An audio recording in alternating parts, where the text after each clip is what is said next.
Hi. I love my Jorgensen clamps. I love the grip on these things. I have a whole bunch of these. I've got long ones and short ones.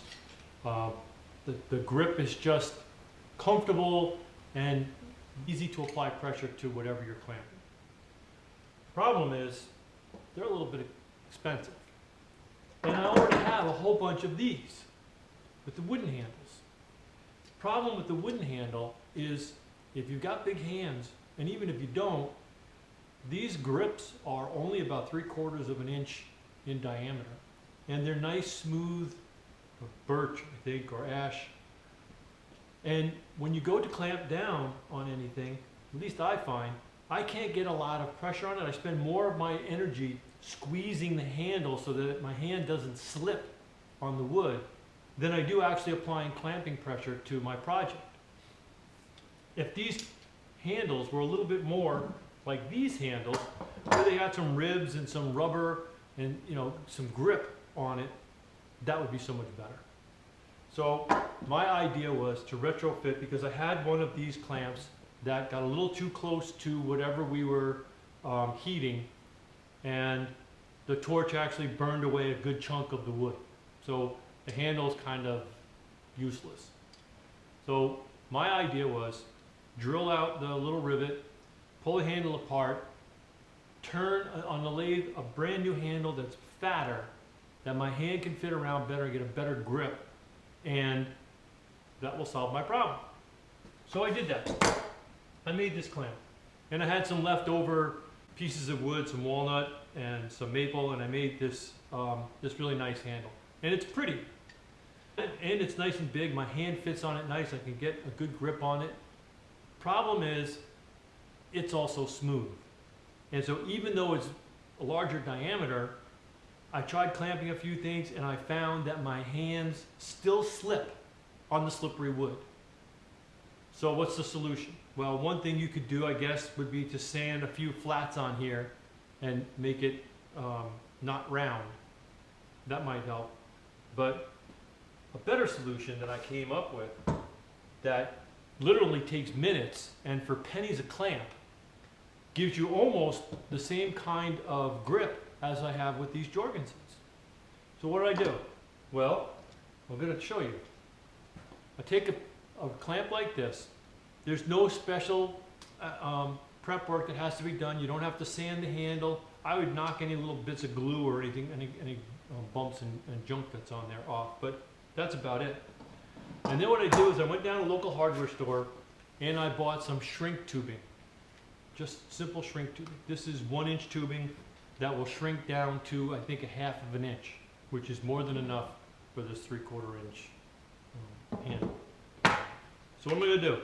I'm going to cut a piece of my shrink tubing just about as long as my handle, not quite.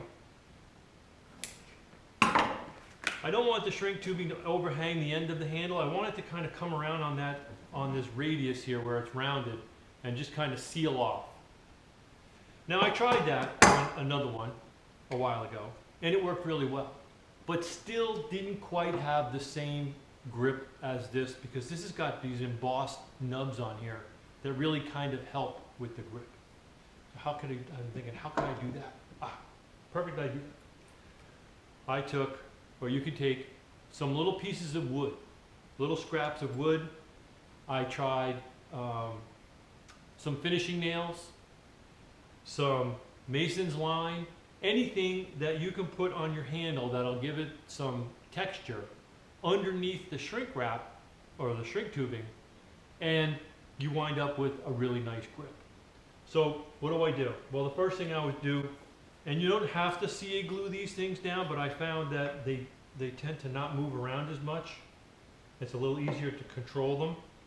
So I can just glue these guys down onto my handle. And I'll put 4 of them on there. I'll space them out so that they're about 90 degrees apart.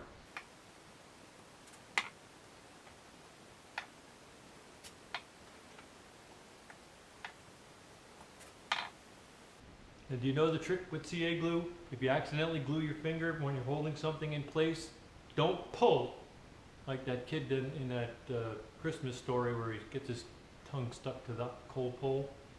Don't pull, twist. Twist your hand or your thumb around or your finger, and it will release. The glue is really good in tension, but shear strength is not there.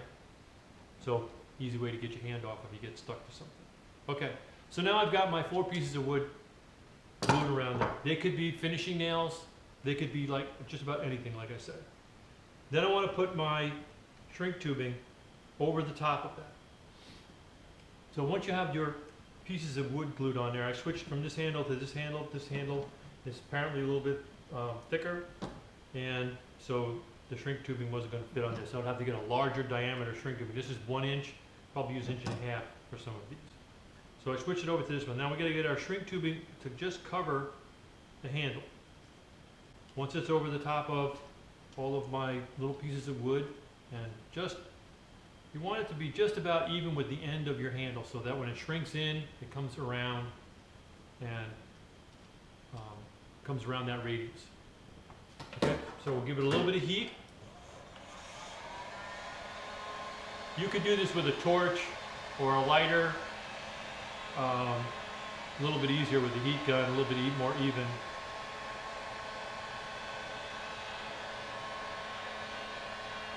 And you just want to heat kind of evenly all the way around.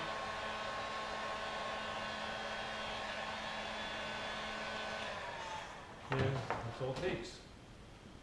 Now it's going to still be a little bit warm to the touch, but you can see that now I've got some nubs that I can get a grip on, and a no-stick surface, or not a slippery surface, that I can use to apply some pressure to my project. So, very simple. What did I need to do it? I needed a little bit of CA glue, maybe. You could just slide the sleeve over. You could slide a sleeve over like this, and then carefully slide your objects inside there. I used finishing nails. They worked pretty good. I used some Mason's line. That worked pretty good. I wrapped it around the handle. In fact, I have one here. It's going to require a bigger shrink tubing, so I have a larger diameter shrink tubing here.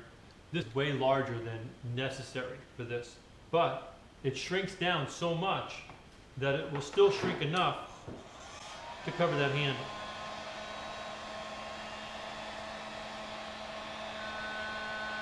And the shrink tubing will tend to shrink. It shrinks a lot in diameter, not very much in length. So you want to cut your length pretty close to what you actually need. But don't be afraid if the diameter seems kind of large, because you'll see here in a second, this will shrink down quite a bit. This particular shrink tubing here also has a glue on the inside that's heat activated. So that also helps if you want to really have something that's going to be forever. And there you go. Okay, so now I've got a grip with a spiral piece of rope inside there. That'll work. This one's cool now. This grip will work.